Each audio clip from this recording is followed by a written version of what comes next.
rhythm of the argument. Don't you ever let me see you doing that again. All my life I've wanted to make people laugh. Political correction is the language of cowardice. You call skint people fiscally challenged. They're fucking skint! But while I might well have been shocking, I never set out deliberately to shock. I just did what I thought was funny. Who called it a blowjob? I know you. I know you. But looking back, I can see that by sending up what was around me at the time, I might well have ended up breaking down barriers or taking on the odd taboo. I was going to come here in the bus, but I was fearing in case somebody would think I was a pope and get tore into me.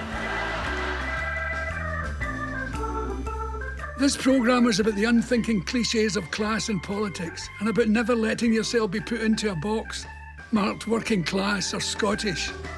If your biggest claim to fame is your nationality, I think you're in deep trouble. Or anything else that limits who you are or what you can say. I'll have some fish and chips, thank you very much, my dear. I hate the class system, and it clogs everything up, and it's funny and interesting. I've been invited to dinners and I would go and turn up and have a good laugh. But I never wanted to be part of it.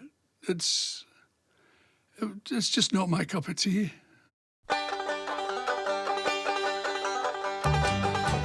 I had dinner with Ronald Reagan one night in Hollywood. A few months ago, I told the American people I did not trade arms for hostages. My heart and my best intentions still tell me that's true, but the facts and the evidence tell me it is not. Reagan, Thatcher, they're all out to lunch. There was a load of us there, a load of very famous people and some not quite so famous, odds and ends. It was to welcome Fergie to Hollywood, the Royal Fergie. And Ronald Reagan was at my table and Bette Midler was there. And it was the most extraordinary thing that had ever happened to me. He said, "Bill." I said, "Yeah." And he leant forward and I leant forward. He was across from me on the table. He said, "I had the pleasure of addressing your government last month. And I had never seen anything like that."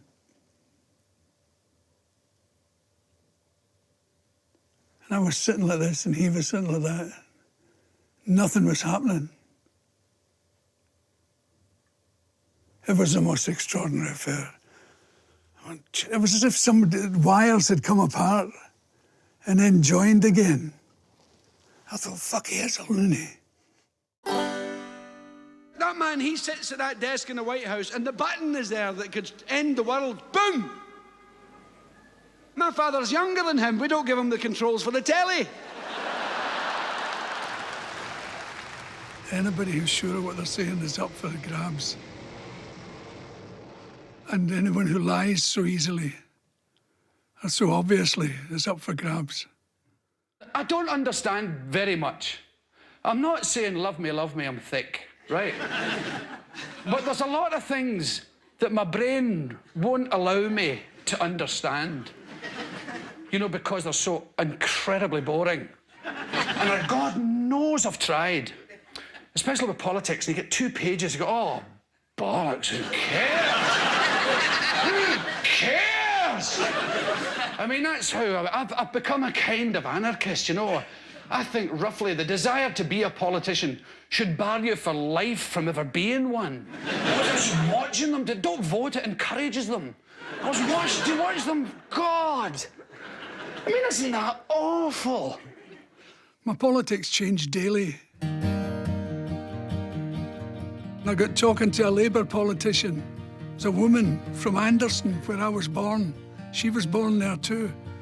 And then she started to try and out-slum me, saying my slum was worse than your slum. You know that thing that Labour politicians do? And I find it pathetic. I've always found it kind of shoddy, politics generally. Shabby affair.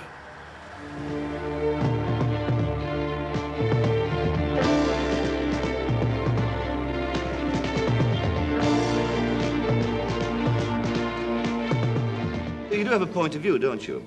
Politics are lefty, and it comes over in my music. Like, I'm not a Scottish nationalist or anything. I'm not a Tory. But I'm what's left. I used to be a Labour man. As far as I'm concerned, every other party represents selfishness for one class of people, one or other classes of people. But as far as the Labour Party is concerned, for me, it represents a broader idea. Basically, fairness I'm looking for.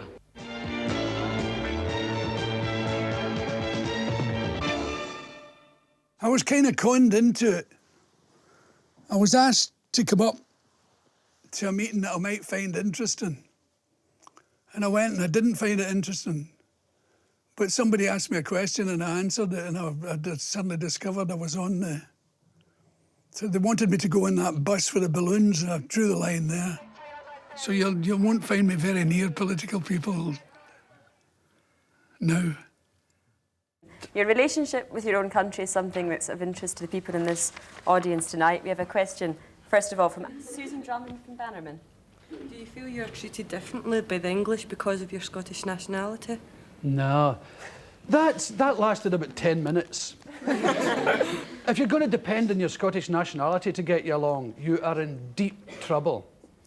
If people, you know, I don't have it on my passport, occupation, Scottish, personality. But my Scottishness doesn't keep me alive. It doesn't buy my breakfast, I can assure you. It's a great uplift when you're Scottish to cross that wee border. I remember being on holiday in Blackpool and things. We crossed back over into Scotland, hooray! It's weird. I don't like Scottish nationalism very much. I never did.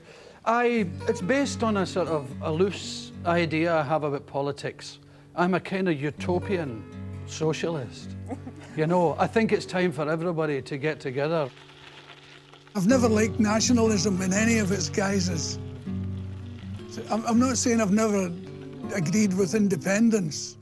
I think a Scottish Republic is as good an idea as any I ever heard. But I don't represent anybody or anything. And I don't think it's wise to.